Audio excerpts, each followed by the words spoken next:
Today I'll be reviewing my Razer Black Widow Chroma V2 mechanical keyboard. I bought this keyboard under 3 years ago and I've been using it thoroughly since then. So you'll be seeing how it felt brand new and how it is now after years of using it. This keyboard is on the heavier and larger side. It's raking in 1.5 kilograms in weight, so it is a hefty boy, and 1.225 meters squared, so it is a big boy. So it, because of the size, it can house all 109 keys, ranging from your typical alphanumeric keys to your numeric keypad. If space is an issue on your desk, I suggest getting a smaller keyboard, such as like an 80% or even a 60%. However, you're going to be losing some of your groupings. For example, your numeric keypad is usually one of the keys for the 80%, and your function keys will be also part when you're getting a 60. Underneath all of these keys houses Razer's own green switches. If you can see right here, I'm showing you what they look like. These switches provide a nice clicky sound and feeling. If I did this right, you should see a sound demonstration in a couple seconds.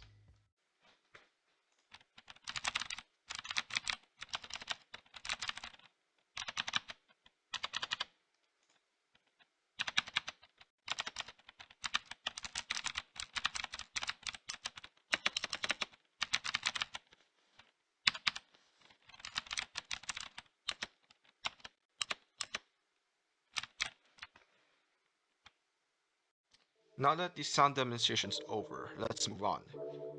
I've used this keyboard for well over 2 years, under 3 years, and the keycaps are now showing signs of fade and wear. Um, Razer typically uses ABS plastic for the entry level keyboards, such as this one right here.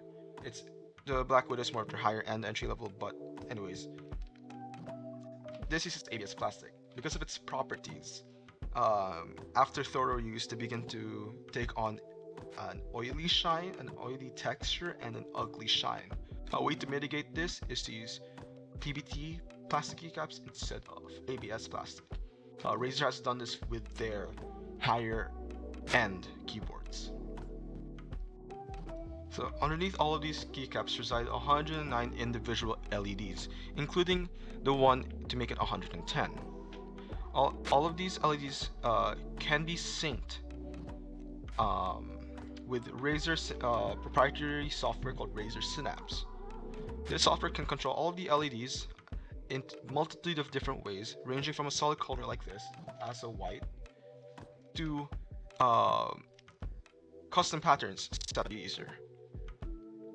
However, there are specific LEDs found in the numeric keypad, also that are also commonly found in other Black Widow V2s and V1s of this era. So keep that in mind. To where the red LED is deactivated, and if you have a white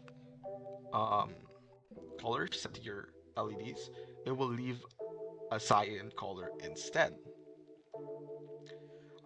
To mediate this problem or to solve it is just do a simple firmware update. Multiple different people have found this issue, and Razer has released a firmware update to solve it. Overall, I give this a solid 7 out of 10. The quality of the keyboard is nice. It's nice and heavy, but the previous issues I have discussed brought this down to 7 out of 10. If these problems weren't an issue, I'll put up to an 8, probably a 9. If I were to buy this specific keyboard, I would immediately do the firmware update and replace the keycaps to PBT after a year of use, or even 2. So that's my review of my Razer Chroma V2, and I'll see you guys soon.